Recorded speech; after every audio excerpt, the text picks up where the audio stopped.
Pois é, assim, porque assim, eu vou ser sincero, eu não sei nem quais são as implicações na realidade de um buraco negro. Porque o que buraco negro popularmente falando, que ele aparece nos jogos, que aparece nos lugares, isso aqui é só uma parada que suga tudo, né? Então, assim, mas tem aí eu imagino que tenha toda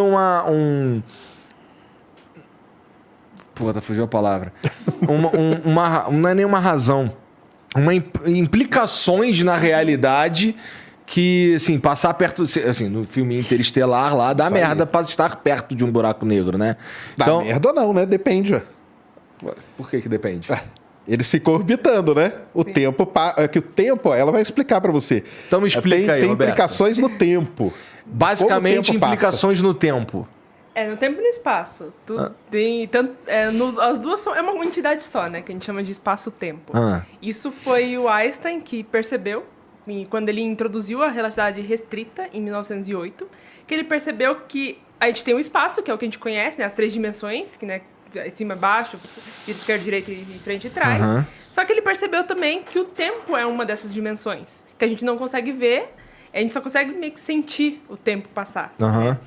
E ele também percebeu que quando você coloca uma massa, qualquer massa nesse tecido que forma o universo, que ele chama de espaço-tempo, essa massa distorce o espaço-tempo. E a distorção é muito análoga a uma cama elástica, por exemplo. Você coloca uma cama elástica, você coloca uma bola no centro e ela vai distorcer. Só que é claro que quando a gente fala de espaço-tempo, a gente está falando de 4 dimensões e não de 2 dimensões, que seria a superfície da cama elástica. Tá.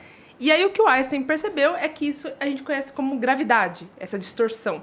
Essa distorção do espaço-tempo é o que a gente pressente como campo gravitacional, que é o que nos prende aqui na superfície da Terra. A gravidade, então, é uma distorção do espaço-tempo, as duas coisas. Isso, do espaço-tempo. Tanto o espaço quanto o tempo está sendo distorcido. E isso a gente vê como gravidade.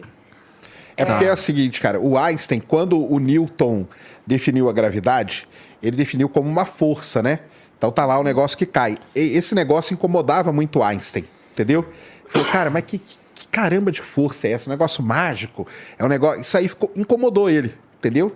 Incomodou ele e ele foi atrás de tentar... Não, isso aí tem que ter alguma descrição, matemática, alguma coisa pra... né? Porque eu tenho um corpo aqui, outro aqui, os corpos se atraem. Mas o que é isso, entendeu? O que está acontecendo? Então vamos dizer que esse incômodo, né, que o Einstein sentiu, é que deu o estalo para ele poder desenvolver basicamente quase tudo que ele desenvolveu. Mas isso em escala cósmica, vamos lá. A gravidade na Lua é diferente da gravidade na Terra. Sim. Significa que o tempo passa diferente se a gente estiver lá e estiver aqui? Ou é perto demais? Assim, passa diferente, mas é uma coisa tão pequena, porque tanto a massa da Terra quanto a massa da Lua é muito pouca para fazer uma diferença assim, perceptível. Então, se imagina que é a cama elástica com bolinhas de gude. Tá. A cama elástica quase não distorce, né? Você pega uma bolinha de gude e põe naquele elástico. Se você olhar ali bem pertinho, você vai ter uma distorçãozinha. Mas, se você olhar, cara, tá praticamente não mexeu em nada. Entendi. Você vem e coloca uma bola de boliche no meio agora. Aí ela vai dar aquela, né, distorcida no elástico. Essa é a parada do buraco negro, porque é o quê? É massa pra caralho? Exatamente. Porque, por exemplo, o Sol já é uma massa considerável, ele já dá uma distorcida. Uma estrela 10 vezes maior que o Sol distorce 10 vezes mais. Então vai chegando num ponto em que essa distorção... Fica um negócio tão grande, que você não vai conseguir tirar nada ali de dentro. Basicamente, nesse exemplo da cama elástica, seria isso, o buraco negro, entendeu? Entendi, tá. É porque o negócio da cama elástica, cara, eu já até sei, causa grandes problemas, tá? Porque é o que a Roberta falou, a gente está num negócio quadridimensional. E a cama elástica é um negócio plano aqui. Então tem que dar uma abstraída, né, Roberta? Sim. Até porque a própria ideia da gente começar a pensar em quatro, em uma dimensão... Já complica a cabeça. Já dá uma complicada na cabeça, assim.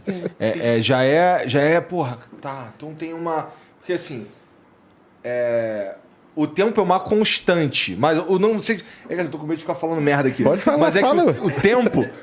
A gente tá aqui pra aprender. Tempo como tempo, assim, para um astrofísico, não é considerado espaço-tempo, sempre.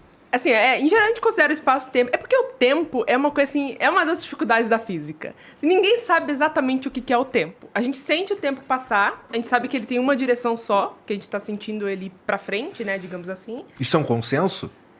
É um consenso, principalmente quando a gente trata assim, de uma coisa chamada entropia. Entropia. E aí essa entropia daria, que é o caos. Por exemplo, se eu pego esse copo e viro, a água vai fazer assim.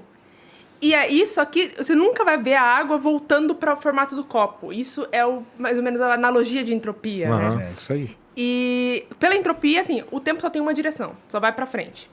Então, Porque a gente nunca observou nada que provasse o contrário. Que você, por exemplo, você não joga a água e espera que ela volte pro formato do copo. Você nunca espera que isso aconteça, que seria meio que retornar na entropia, ou seja... Tá. Então, mas assim, quando a gente fala de tempo, é uma coisa muito abstrata, muito complicado entender o que é o tempo. Mas assim, para nós, né, que estamos aqui na Terra, o tempo é muito associado à nossa órbita em torno do Sol, né? Então, é anos, dias, horas. Isso é o tempo pra gente. Quando a gente fala de astrofísica, também a gente sempre pensa em anos, em redshift, principalmente, que é o quão distante isso está de nós, porque quanto mais longe, mais no passado a gente está olhando, né? Agora, assim, mas quando a gente fala de espaço-tempo, é isso. Exatamente. O tempo é uma das dimensões. E ela é uma dimensão temporal, justamente por ser o tempo, é uma dimensão. E ela pode ser distorcida, assim como o espaço também pode ser distorcido. Então astrofísicos podem considerar o tempo separado do espaço? Assim, para nós aqui que estamos aqui na Terra, a gente acaba considerando. Mas, assim, mas o espaço-tempo é uma entidade só, que é o que o Einstein... Essa foi a grande contribuição do Einstein para a física. Entendi. Tá, o buraco negro, que... Porra, primeiro, por que tu foi estudar buraco negro? Eu sempre gostei de astronomia, sempre. E buracos negros, assim, tem aquele ar misterioso em torno dos buracos negros, de ser esses objetos, que ao mesmo tempo que eles são muito simples, eles são os objetos mais misteriosos. Então, eu sempre gostei muito. E, assim, quando eu entrei eu fui pra física, e eu acho que o buraco negro, talvez, não sei se o Sérgio vai concordar comigo ou não, que buraco negro é onde a astronomia e física se encontram perfeitamente. Exatamente. É onde a física e a astronomia se casam, basicamente. E eu achava isso incrível, de poder usar a física para explicar esses objetos. E aí eu fui para a área de buracos negros. Tá. Por que você diz que o buraco negro é algo simples? Bom, a gente fala que eles são os objetos mais simples porque todo buraco negro que você pegar, qualquer um no universo que você observar, eles são idênticos, exceto por 3 parâmetros. Que é a massa, então eles podem ter massas diferentes, eles podem ter spin diferente, ou seja, quanto eles giram, que eles podem girar ou não, isso, entre 0 e 1, digamos assim, e eles podem ter carga. Só que a carga, como eles são objetos astrofísicos, eles estão no universo, no espaço, eles podem se neutralizar muito fácil. Então, em geral, a gente descarta a carga, a gente nem considera. Então, a gente trabalha com 2 parâmetros só, massa e spin.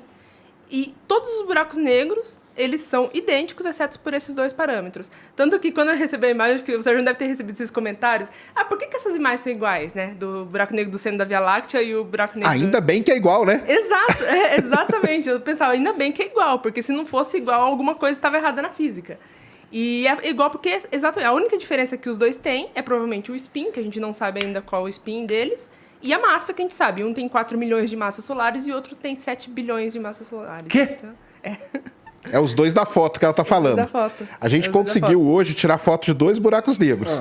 Um de uma galáxia que chama M87, que fica a 50 milhões de anos-luz de distância, e do nosso próprio buraco negro aqui da Via Láctea. Então, a foto dos 2 é igual, cara.